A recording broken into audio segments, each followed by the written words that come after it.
जैसा कि आप लोगों ने पिछले भाग में देखा, महेंद्र बाबू की पहली पत्नी के गुजर जाने के बाद सबकी बहुत जोर दबाव करने पर महेंद्र बाबू दूसरी शादी कर लेते हैं।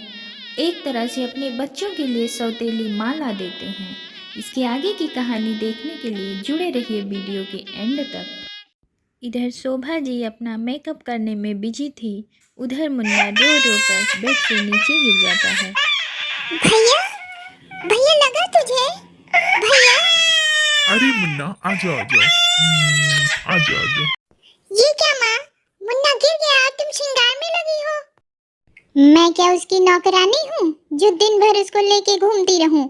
जा जा अपना काम कर। नहीं जाऊंगी, बल्कि पापा से तुम्हारी शिकायत करूंगी कि तुम मुन्ना का बिल्कुल ख्याल नहीं रखती हो। बित्ते भर की छोकरी मेरी चुगली करेगी? नालायक, जबान लड़ाती है, जबान लड़ाएगी मुझसे। मालकिन, ये क्या कर रही हैं आप? बड़ी मालकिन के आंचल का फूल है ये।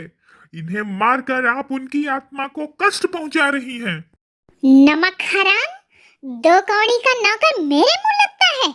शोभा, ये क्या शोभा? तुमने रामू काका पर हाथ उठाया? और आप मेरे सामने नौकर की हिमायत कर रहे हैं। रामू काका नौकर नहीं, इस घर के बुजुर्ग हैं, मेरे पिता समान हैं, और तुमने इन पर हाथ उठाया। हाँ हाँ, सारा कसूर तो मेरा ही है। इस घर में तो मेरी कोई कदर ही नहीं। जरा सा मुन्नी से होमवर्क करने के लिए कहा तो वो मुझे जल्लीकटी सुनाने लगी। समझाने के लिए हाथ उठाया तो रामू काका मुझ पर बरस पड़े। और अब आप भी मुझे ही डांट रहे हैं। क्या मैं बच्चों से प्यार करती हूँ तो उन्हें डांटने मारने का मुझे कोई हक नहीं? कुछ भी हो शोभा, मैं रामू काका की बेइज्जती बर्दाश्त नहीं कर सकता। माफी मांगो। अरे नहीं मालिक। मुझे माफ कर दीजिए। इतना कहकर शोभा वहाँ से चली जाती है। मैं बहुत शर्मिंदा हूँ रामू काका, हो सके तो शोभा को माफ कर दीजिएगा। ये क्या कह रहे हैं मालिक? रामू काका जाइए, मेरा सूटकेस तैयार कर दीजिए, मुझे आज ही लंदन के लिए निकलना होगा।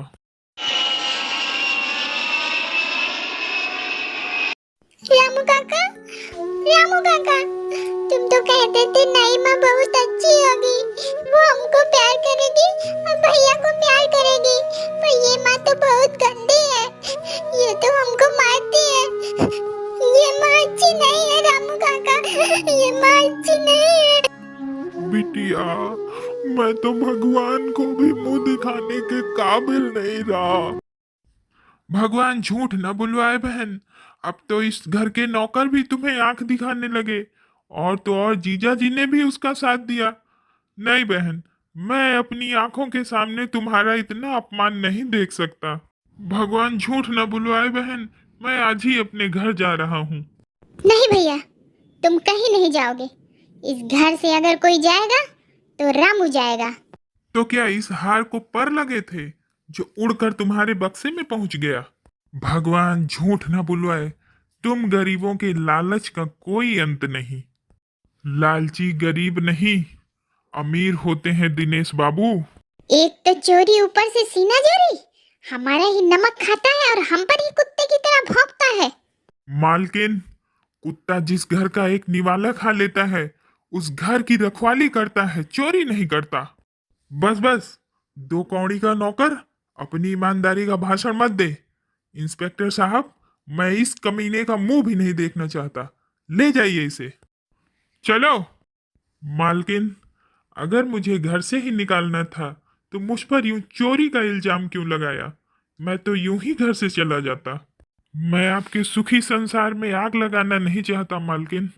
अब मैं कभी वापस नहीं आऊंगा मालकिन। मालिक आए तो उनसे ये मत कहना कि मैंने चोरी की है, वो कभी यकीन नहीं करेंगे। हाँ, ये जरूर कह देना कि रामू मर गया। चलिए इंस्पेक्टर साहब। मेरे रामू काका को कहाँ ले जा रहे हैं? छोड़ दीजिए, छोड़ दीजिए। रामू काका, मुझे छोड़कर मत जाओ रामू काका। मालकिन, मुन्ना और बीना का ख्याल रखना, ये मालिक के जिगर के दो टुकड़े हैं। मुन्ना को मेरा प्यार देना। रामू काका, रामू काका, रामू काका। पुलिस रामू काका को लेके चली जाती है।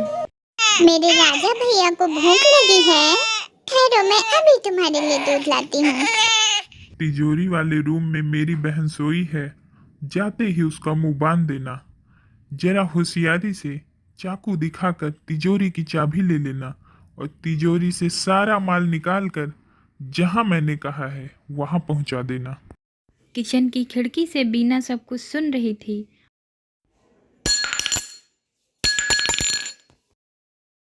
इसने सब कुछ सुन लिया है। इसका जिंदा रहना हमारे लिए खतरनाक है। जाओ इसको खत्म कर दो। बीना अपने भाई को लेकर घर से भाग जाती है।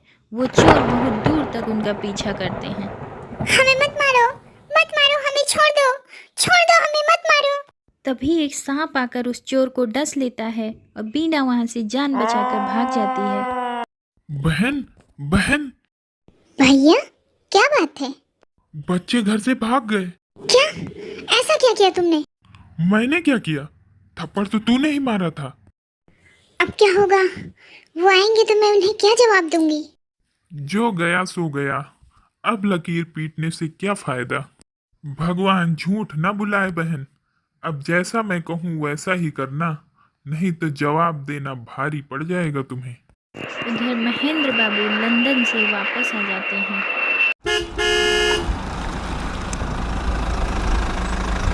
ड्राइवर, डिग्गी से खिलौने निकालो।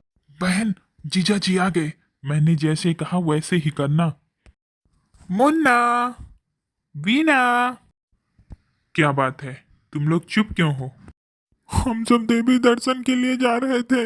अचानक से तूफान आ गया, नाव उलट गई।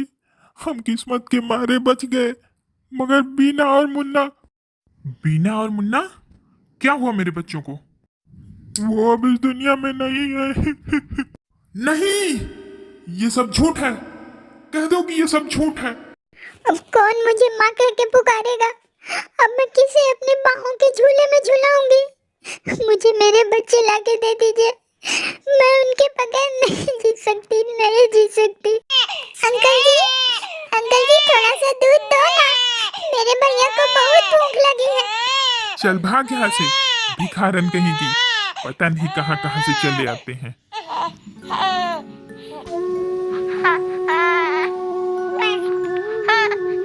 मैं हूँ तेरी बहना, अब मैं ही तेरी माँ। मैं हूँ तेरी बहना, अब मैं ही तेरी माँ। सो जा मेरे भैया, तू काहे सोए ना। मीठी मीठी लोरी सुनाए बहना। अंकल जी, तू फिर आ गई? मैं पैसे लेकर आई हूँ अंकल जी, अब तो दूध दे दीजिए। अरे चुप हो जा, देख मैं तेरे लिए दूध लेके आई हूँ। पी ले ना, चुप हो जा भैया। माँ, तुम कहाँ चली गई माँ? माँ, हम लोग अनाथ हो गए माँ। मैंने भैया को तो सुला दिया, अब मुझे कौन सुलाएगा माँ? तुम कहाँ चली गई माँ? बीना एक दिन रास्ते से जा रही थी तो उसने देखा एक चिड़िया नाच गाना दिखाकर पैसे कमा रही है। वीना और मुन्ना बड़े हो जाते हैं। वीना भी धीरे धीरे नृत्य सीख लेती है और उसी से पैसे कमाकर अपना और अपने भाई का पेट पालती है और अपने भाई को पढ़ाती लिखाती है। किशन, किशन, खाना खा लो भैया। मुझे भूख नहीं है। तबीयत तो ठीक है ना? हाँ ठीक है। फिर क्या बात है? किसी ने कुछ कहा? किस किस का नाम लूं? कॉलेज में हर आदमी तुम्हारा नाम लेकर मेरा मजाक उड़ाता है। जब मैं तुम्हारे घुंघरू की आवाज नहीं रोक सकता तो किसी का मुंह मैं कैसे बंद कर सकता हूँ? दीदी, कौन सा भाई ये बर्दाश्त करेगा कि उसकी बहन सड़कों पर नाच गाकर पैसे इकट्ठा करे और उसका भाई आराम से पढ़ाई करता रहे? भैया, जिसे तुम नाच गाना कह रहे हो वो मेरी तपस्या है और उसका फल है तुम्हारी डिग्री। जिस दिन तुम पढ़ लिख कर अफसर बन जाओगे उस दिन मैं सोचूंगी मेरी तपस्या सफल हो गई। मैं वचन देती हूँ भैया, मैं उस दिन से नाच गाना सब छोड़ दूंगी। सच दीदी? तेरी कसम। चल खाना खा ले। लाला जी नमस्ते। नमस्ते जी, नमस्ते। लाला जी, मुझे 2000 रुपयों की सख्त जरूरत है। मुझे अपने भाई की फीस जमा करनी है। बस इतनी सी बात, चलो अंदर। अंदर? अरे भाई, रुपया कोई मेरी जेब में थोड़ी रखा है, अंदर तिजोरी में से निकाल के दूंगा ना। चलो अंदर।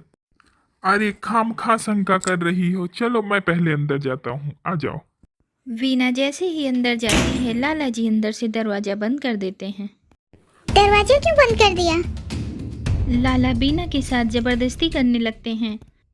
कमीने, सोना ढूंढना है तो अपनी बेटी के बदन में ढूंढ। आइंदा से फिर मेरे साथ ऐसी हरकत की तो कलेजा चीर के हथेली पे रख दूंगी, आपकी दुआ से। वीना फिर सड़कों पर नाच गाकर पैसे इकट्ठा कर लेती है और अपने भाई की फीस जमा कर देती है। फिर एक दिन किशन की पढ़ाई पूरी हो जाती है और वह डिग्री लेकर घर आ जाता है।